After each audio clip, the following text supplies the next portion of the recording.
Hoje é dia do Ponto de Vista Saúde, nós estamos aqui com o consultor desse programa, o professor Hamid Alexandre Cecim, e é com ele que vamos bater um papo aqui, esclarecendo algumas coisas para os nossos telespectadores. Professor, obrigado pela presença. Eu não sei se o senhor viu aí uma decisão da Anvisa de que as farmácias não poderão mais expor os medicamentos ao alcance do consumidor. Os medicamentos terão de ficar, de certa forma, confinados ao acesso exclusivamente dos atendentes da farmácia. O senhor acha isso positivo? Por que uma decisão como essa? Eu acho muito positivo, né? Porque remédio não é bala, não é pasta de dente, pode-se pegar ali e comprar. Porque muitas vezes até um comprimido de aspirina, que é um analgésico aí de mais de 100 anos de utilização, conforme a doença que o indivíduo tem, ele pode provocar uma hemorragia, né? Então, precisa haver mesmo limitação disso, é uma boa medida. Remédio tem que ser vendido em farmácia e, de preferência, com o farmacêutico no local. Essa exposição dos medicamentos ao alcance do consumidor é técnica de venda também, né? Isso é igual ao supermercado. O sujeito entra e vai pegando tudo que vê pela frente. É o consumismo, né, que vigora nesse século XXI, né? Todo mundo quer consumir, inclusive remédio, né?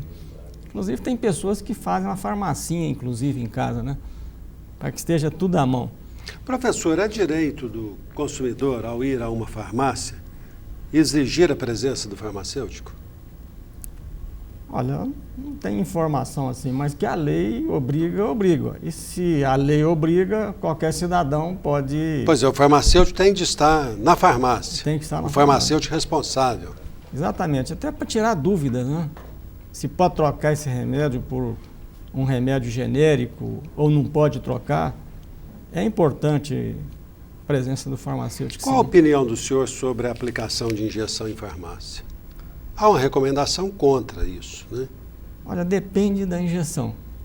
Mas existe um aforismo em medicina, quer dizer, uma conduta médica, que primeiro medicamento, a primeira vez, deve ser administrado por via oral, por boca. Se não puder ser administrado por boca, tem que ser injetável no músculo. E se não for necessário, não se deve injetar na veia. Por que razão?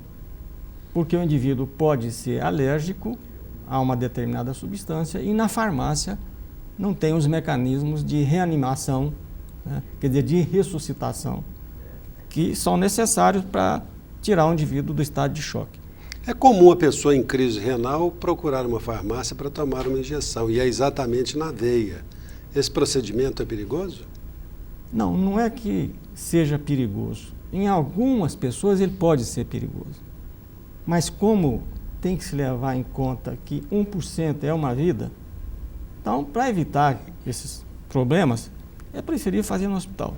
Não há proibição. O Não, que há é uma recomendação. É uma recomendação até lógica, né? Lógica. Agora, tudo isso está atrelado também ao poder aquisitivo do povo, não é, professor? Porque entre ir a um hospital e ir a uma farmácia, especialmente para o cidadão que não tem um convênio, é óbvio que ele vai preferir a farmácia, né? Mas o serviço público, ele está disponível também para isso, né? Quer dizer, não havendo condições financeiras, o ideal é procurar um posto de saúde, né? Um serviço tipo CAN, por exemplo. Só que não pode haver essa espera de 2, 3 horas para fazer uma injeção numa cólica renal, né? Agora, devem existir mecanismos no serviço público para evitar essa espera demorada, né? Porque o indivíduo, nós sabemos disso, que as reclamações são muitas. Professor, o que está acontecendo com a saúde no Brasil? Porque não é só o serviço público que tem gerado reclamações, mas também o serviço particular. Especialmente quem dele precisa num fim de semana. Realmente esse é um problema grave, que independe dos médicos também, né? Independe dos médicos.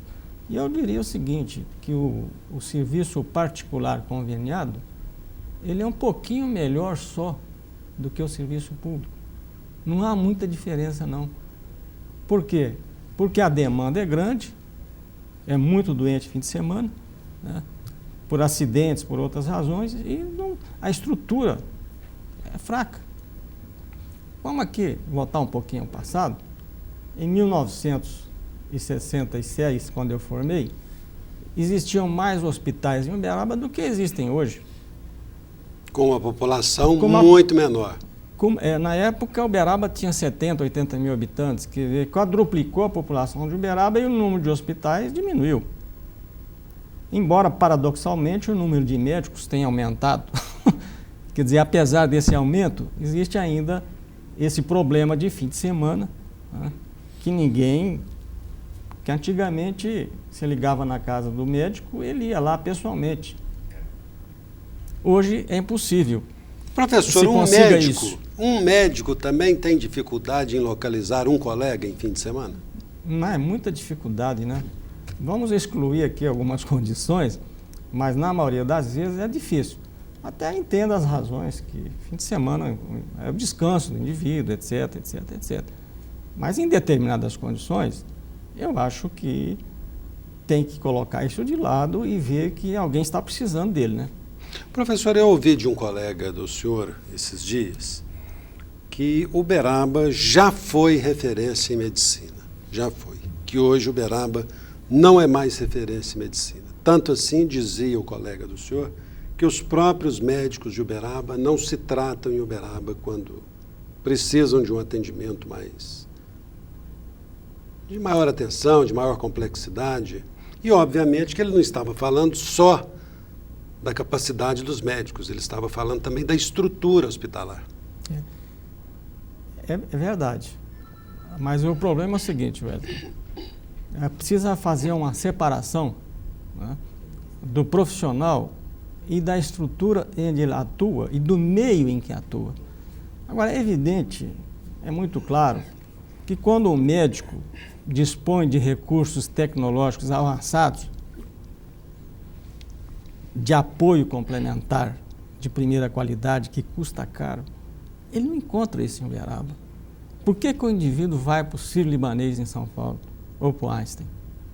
Porque lá tem uma tecnologia de ponta, né, última geração, o que não significa também que isso é o essencial em medicina, mas é complementar.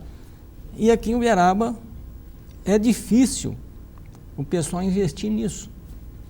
Quer dizer, quem é que vai colocar aqui uma ressonância de última geração, né, com profissionais que já são capacitados, mas de mais profissionais capacitados?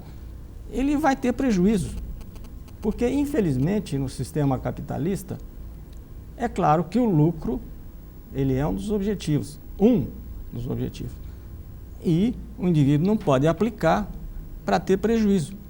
Agora, em relação aos profissionais, eu lhe garanto que a maioria, ou pelo menos 70%, 80%, são extremamente gabaritados. Só que eles não têm a arma. Né?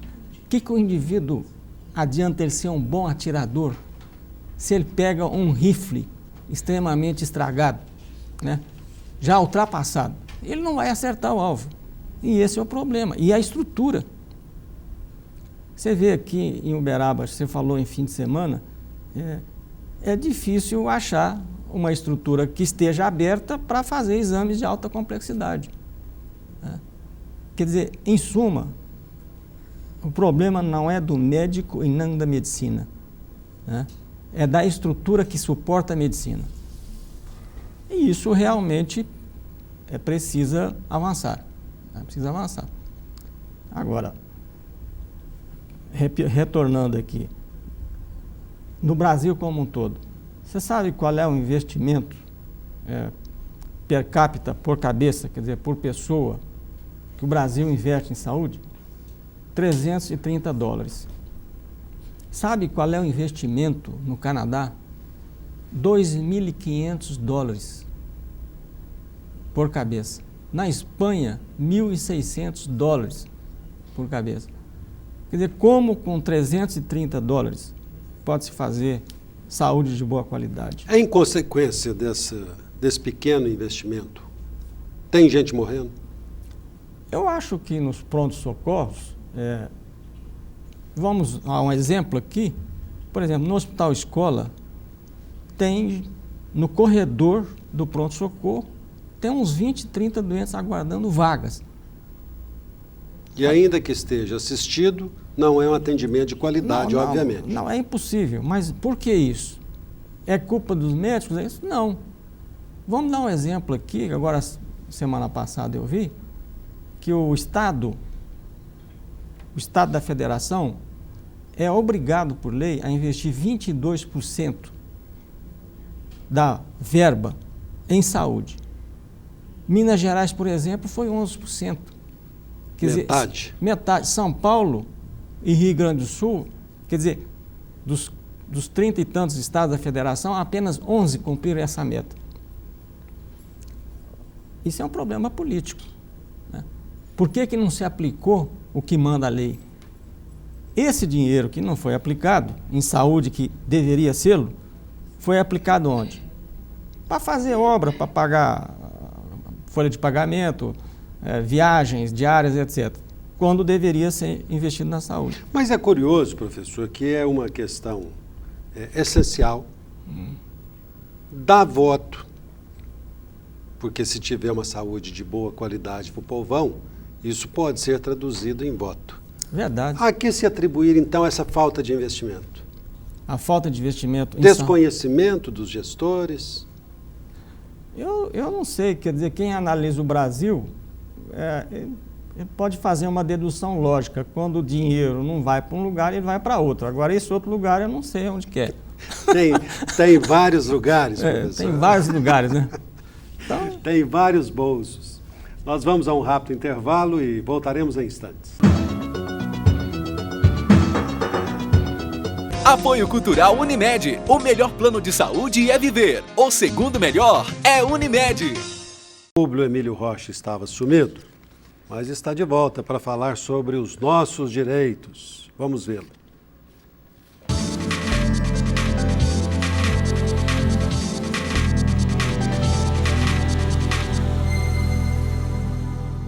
Olá, amigos.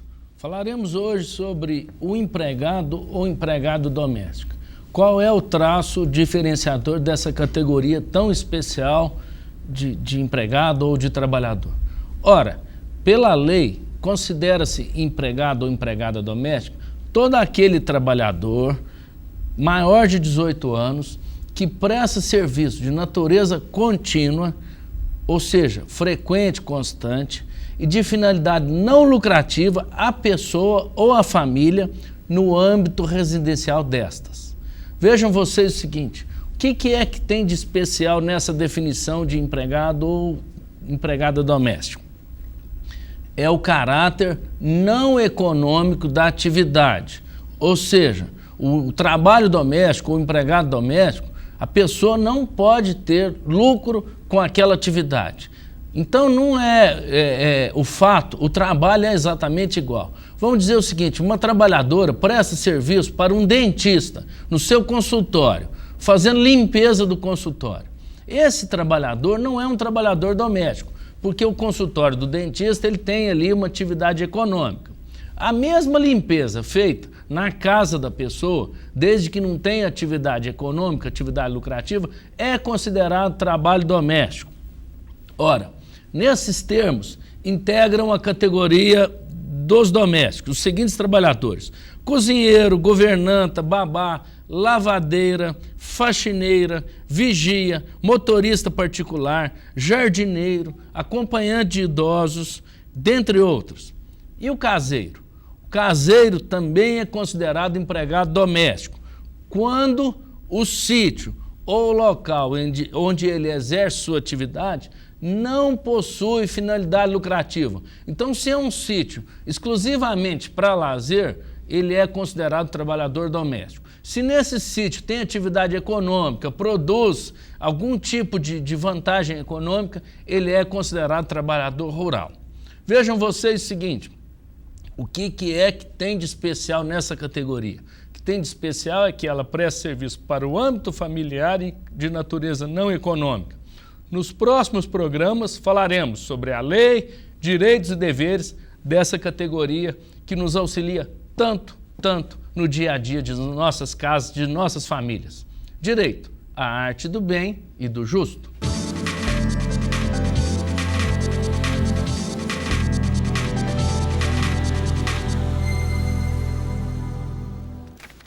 O telespectador entra aqui na discussão sobre a questão do farmacêutico na farmácia ou da ausência de farmacêutico.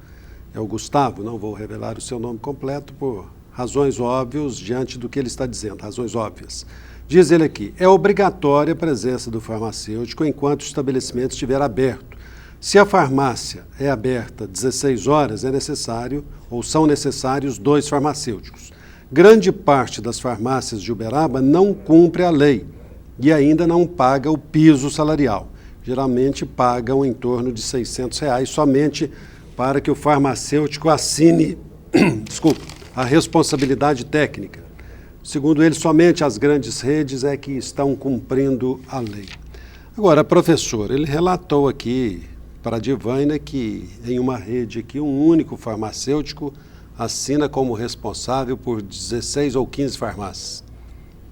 Como é que esse cidadão pode estar presente em 15 farmácias ao mesmo tempo? A resposta caberia ao Conselho Regional de Farmácia. Agora, é uma evidência, uma prova provada da falta de fiscalização. A quem compete fiscalizar? E as autoridades de saúde, né? Pois a vigilância sanitária? As autoridades em geral de saúde, né? Aliás, o problema do Brasil é fiscalização em tudo, não é apenas nessa, é no trânsito, por exemplo, né? É o meio ambiente, poluição sonora, etc. Né? Falta fiscalização em tudo. Falta fiscalização. Professor, o que é esmeraldite? Olha, esmeraldite é um termo curioso, quer dizer, ao pé da letra, seria o quê? Seria a inflamação de uma esmeralda. Só que esmeralda é aquela pedra preciosa que se colocava no anel do médico. Quando se usava aquele anelzão grande, quando o indivíduo formava... Não usa isso mais não, professor? Não, eu nunca usei isso. Então, anel grande e o verde da esmeralda. Esmeraldite é doença de médico. Principalmente o médico, quando vai consultar ou vai fazer uma operação, tanto nele como nos seus familiares, sempre dá errado. Ou quase sempre.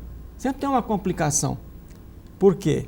Porque quem faz o ato médico para o colega, ele sente-se pressionado, que é obrigado a ter bons resultados. E isso interfere negativamente no resultado. Quase sempre, então, chamou-se esmeraldite, aquelas ações negativas, né, aquele resultado negativo no colega. Esmeraldite, quer dizer, vai ter esmeraldite, vai complicar. E não sei porquê, geralmente complica mesmo. É porque existe uma pressão da família. O emocional está em jogo também. O emocional. Né? E toda vez que o emocional está em jogo no ato médico, há um prejuízo para o paciente. Por que quando o indivíduo vai operar uma autoridade, né, se ele for muito amigo dele, dessa autoridade, é possível que ocorra esmeraldite. Né? Quer dizer, um azar, ao acaso, não é por culpa de ninguém, por causa dessa pressão emocional. Então, uma grande autoridade corre o risco de não ser operada por falta de cirurgião. Não, mas sempre existem, né? Sempre existem aqueles que estão imunizados contra isso. Eu lembro, o professor Adib Jatene, uma vez, diante de uma complicação num outro caso de autoridade que foi levada a ele, e ele disse o seguinte, Wellington, que o indivíduo tem que estar preparado para operar uma grande autoridade, porque sabe dos resultados negativos possíveis de existirem por causa da pressão emocional. Foi o caso do presidente Tancredo Neves, né?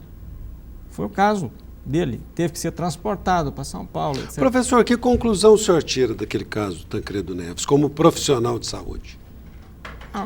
É uma cadeia de complicações, né? É a mesma coisa quando cai uma casa ou um avião, não existe um só fator. São vários fatores que se interagem e que levam. Começou em Brasília, né? O diagnóstico não era aquele que a junta médica falou, era um outro tipo, né, de diagnóstico, e não tinham que dar uma satisfação para a imprensa, para a opinião pública, e aquilo foi escondendo até chegar naquela sepsemia que foi o motivo que matou o presidente Tancredo Neves, né? Agora, essa pergunta de Meraldite até tem a ver por que às vezes o médico ele vai para outra cidade. Às vezes até por isso, porque às vezes a pressão por resultados positivos não existem quando você opera com um estranho. Quando o indivíduo é seu amigo, ele quer dar de tudo para você. E infelizmente isso aqui acontece em Uberaba. E nesse dar de tudo, o indivíduo tem uma pressão emocional por bons resultados, porque ele sabe que está sujeito à crítica posterior, e o indivíduo fica com esse problema de querer bons resultados e, inadvertidamente, às vezes acontece um mau resultado que é comum em medicina, né? Ele não faz. Nenhum médico ele faz algo porque ele quer prejudicar o paciente. São intercorrências normais no exercício da profissão. Professor, com essa crescente demanda ou de busca à justiça contra médicos, sob acusação de erro médico, etc. e tal, os profissionais estão mais cautelosos, os profissionais de saúde? Vamos assim dizer, até mais exageradamente cautelosos? Eu acho que estão e deveriam estar, mesmo se não tivesse essa pressão, né? Mas muitas vezes aí, Wellington, é uma pressão injusta, porque, como eu disse, o avião cai não é porque o piloto é ruim. O avião cai porque os instrumentos, a infraestrutura, às vezes até a torre de comando, que pode errar. E não deve se atribuir a culpa ao piloto. Uma vez eu fiz uma pergunta: como um cirurgião pode ser culpado, ou um anestesista, se os aparelhos de oxigênio da sala, ou ar-condicionado que não se trocou o filtro e deveria tê-lo feito nos últimos 6 meses, que devia ter uma infecção? Então é um conjunto de fatores que levam ao mau resultado. Agora, existe deficiência no preparo, no ensino médio no Brasil? Existe sim.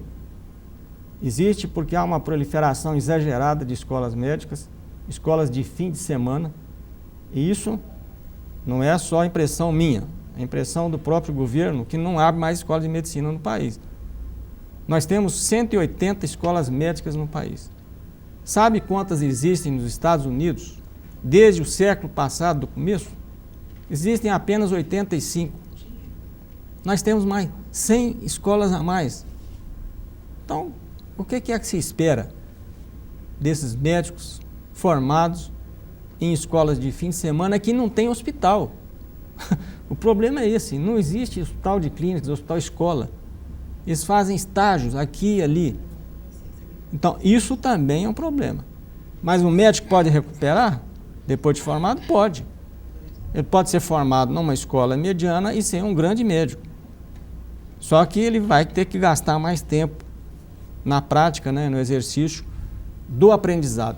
Professor, quando se fala em uma nova formação para médicos ou uma formação para o médico de família, que tipo de formação diferenciada é essa? Olha, esse é um problema que eu tenho um pensamento um pouco diferente de formar médicos, não vou dizer de família. Isso até seria ideal num lugar de saúde pública de alto nível. De alto nível. Porque o médico de família seria um super especialista. Seria. E é impossível hoje o domínio completo da medicina. Porque nem a especialidade hoje, restrita, o indivíduo pode ir tão fundo como seria o ideal. Por quê? Porque a medicina avança por minuto, por dia ou por ano.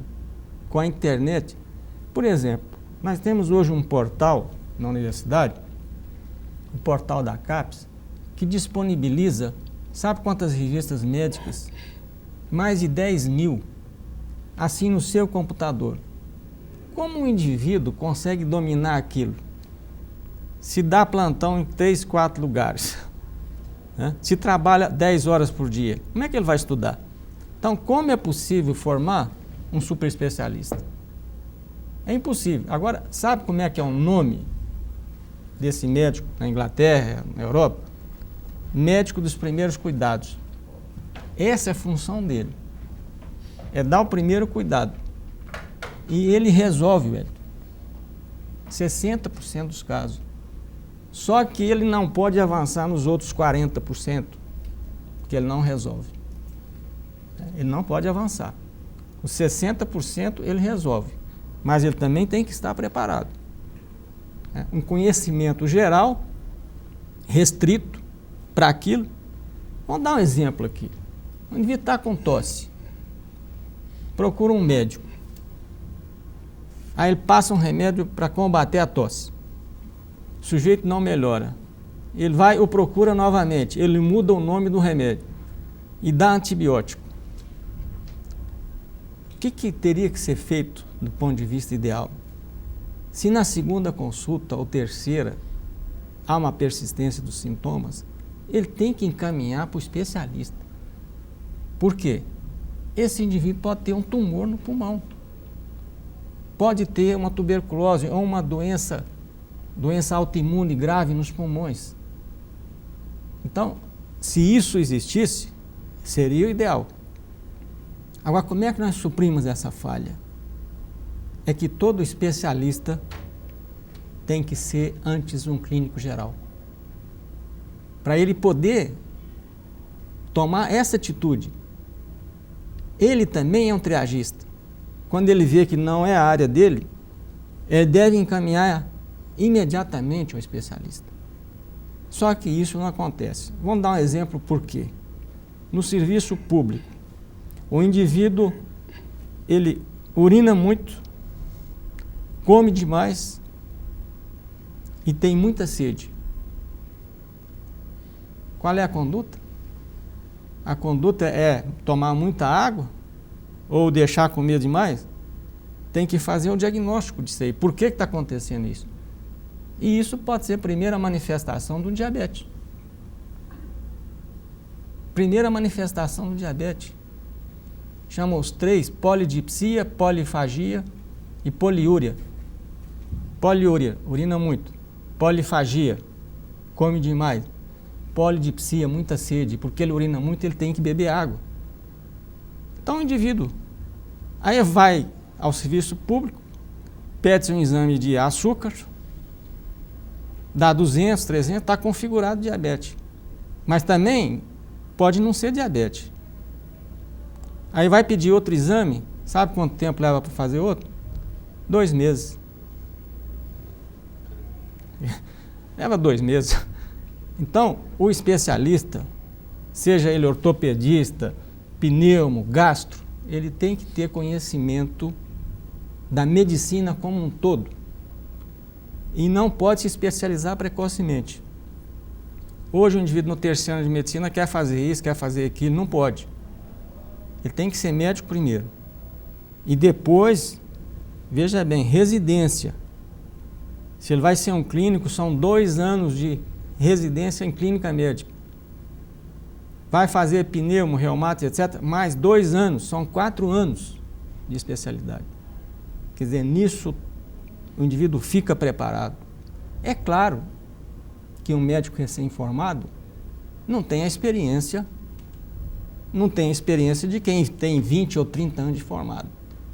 Mas ele pode adquiri-la se ele ficar continuamente atualizado e aprender com os seus erros. Tem que aprender. O erro é importante em medicina.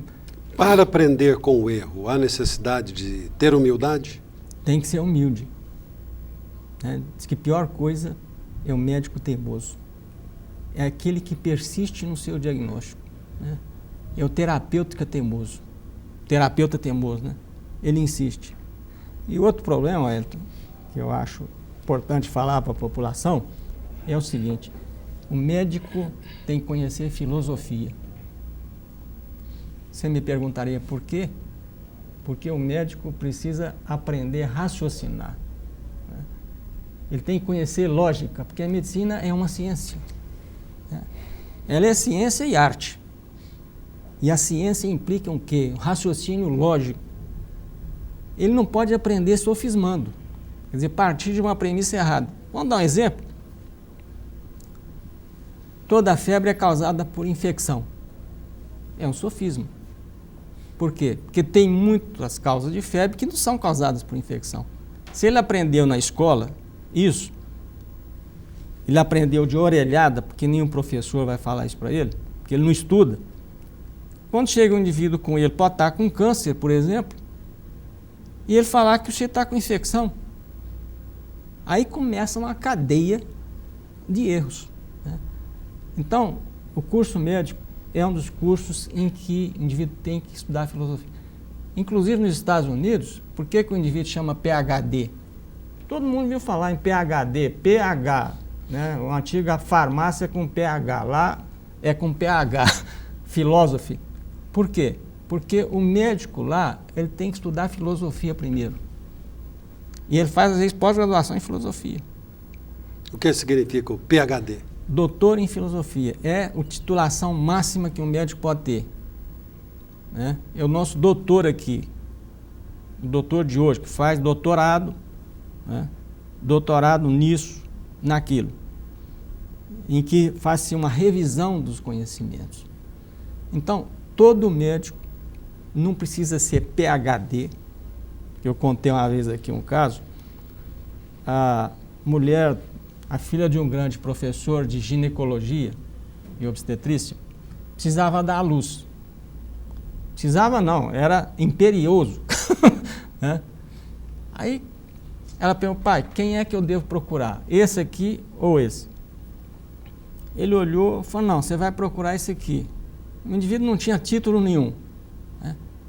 Era um médico do exercício prático da medicina.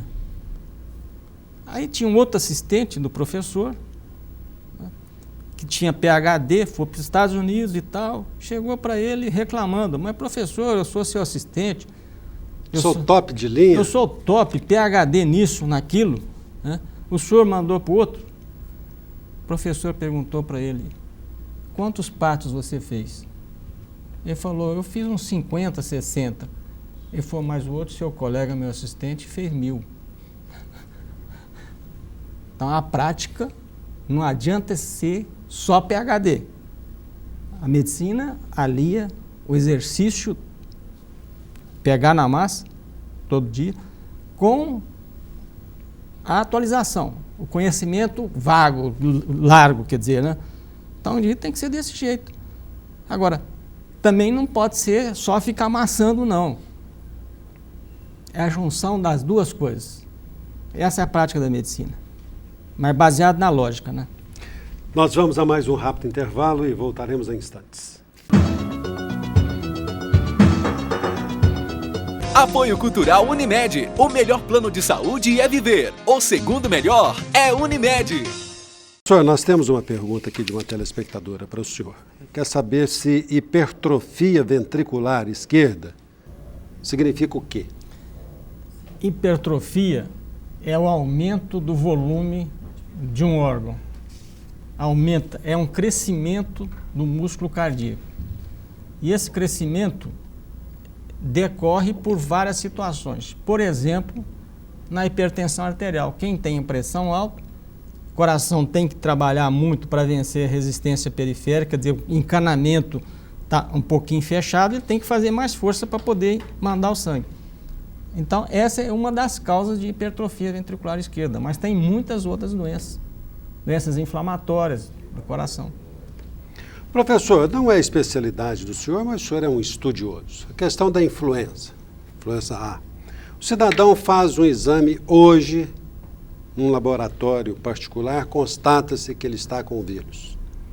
Ele é submetido a tratamento. Daí uns 5 dias coleta-se um material dele, a secreção, e envia para um laboratório oficial.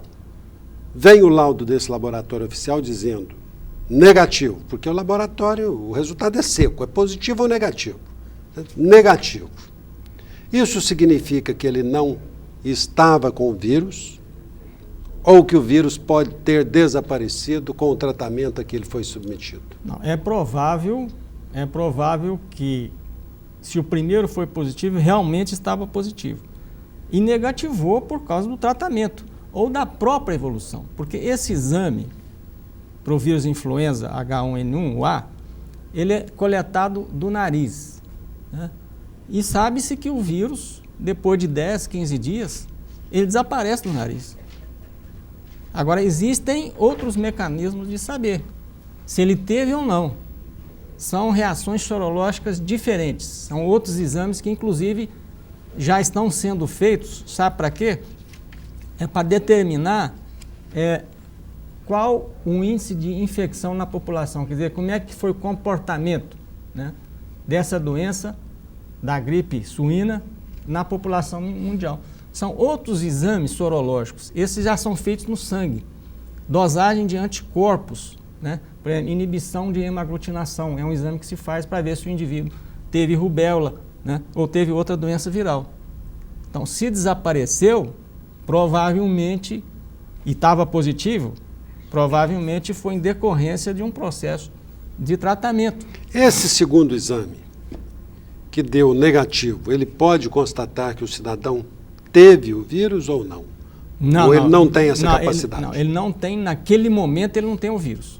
Quer dizer, aquela segunda colheita, o vírus já desapareceu. Então é possível que o cidadão faça, estamos falando aqui no campo teórico. É possível que o cidadão faça um exame às 6 horas da manhã e dê lá que ele está com vírus, tomou medicamento, às 18 horas faz outro exame. Não, aí não, tem que dar um tempo. Inclusive o vírus pode desaparecer sem o tratamento. Aquele exame de colheita local, vou dar um exemplo aqui, não de vírus. O sujeito tem, por exemplo, gonorreia. Vai lá, colhe o material, acha-se a bactéria lá. Trata-se do indivíduo. Faz depois de 10 dias. Não tem mais. Não acha a bactéria. É porque está curado. Agora, no caso do vírus, pode desaparecer, pode ser positivo, faz 10 dias depois, mesmo sem tratamento, nos casos de boa evolução. Porque essa gripe, ela é altamente transmissível, mas pouco letal, mata pouco. Mata talvez igual a outra gripe comum, ou menos. É porque o vírus desaparece do local. Agora, no sangue, se fizer um exame de sangue dessa hipotética pessoa, pode-se constatar, através de outros exames que estão ainda em estudo, se ele teve ou não a gripe. Isso está sendo feito já. Tem um laboratório brasileiro aqui, está montando uma técnica para saber qual foi a prevalência dessa gripe na população, quer dizer, quantas pessoas foram infectadas. Porque muitas são infectadas e não têm sintomas. Então, para fazer essa triagem, existem exames de sangue.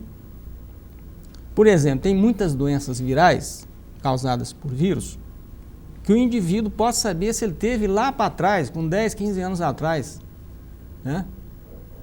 Porque o vírus deixa um rastro no sangue. Ele desaparece, mas deixa um rastro.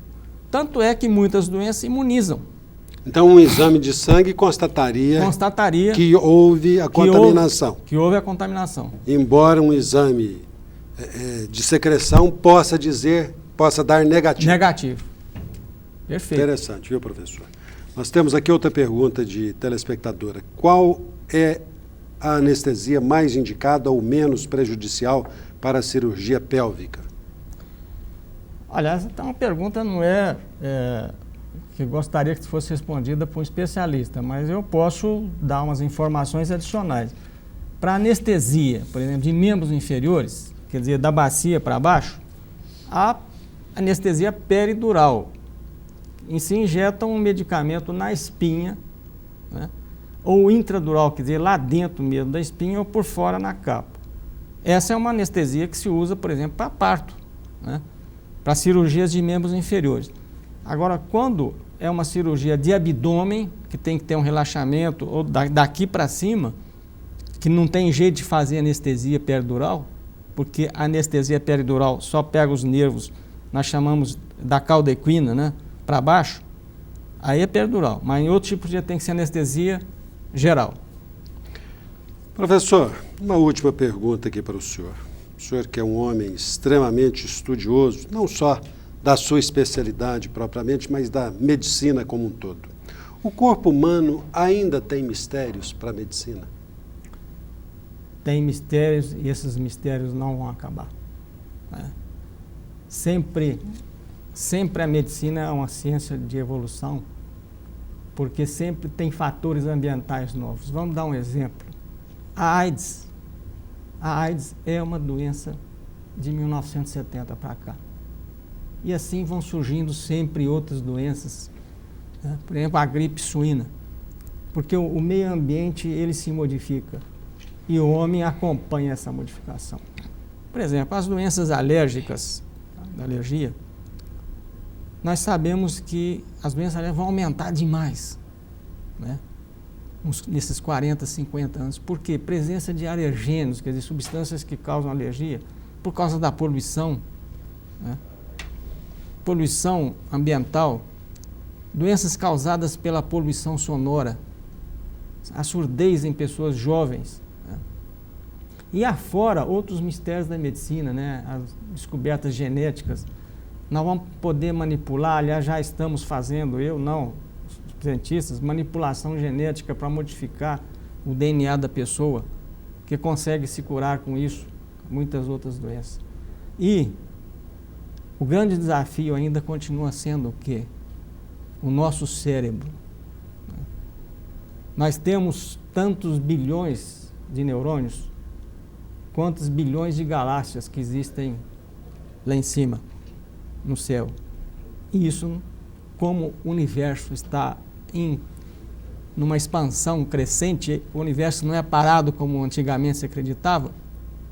Depois da descoberta do telescópio Hubble, percebeu-se que o universo está em movimento. E esse cérebro, ele acompanha esse movimento. Então nós temos muitas doenças do sistema nervoso que ainda precisam ser descobertas, estamos avançando. Parkinson, por exemplo, doença de Parkinson, esclerose múltipla, muitas doenças do sistema nervoso. Eu acredito que nos próximos 20 ou 30 anos nós tenhamos já pelo menos uma cura parcial, se não total, dessas doenças. Medicina está em movimento. Aquele que fica parado, ele faz a medicina parar. Ele não pode parar com ela. Professor, mais uma vez, obrigado. Bom fim de ordens. semana para o senhor. Obrigado. Até a próxima quinta. A todos vocês, muito obrigado pela audiência. Nós voltaremos amanhã, se Deus assim o permitir. Até lá.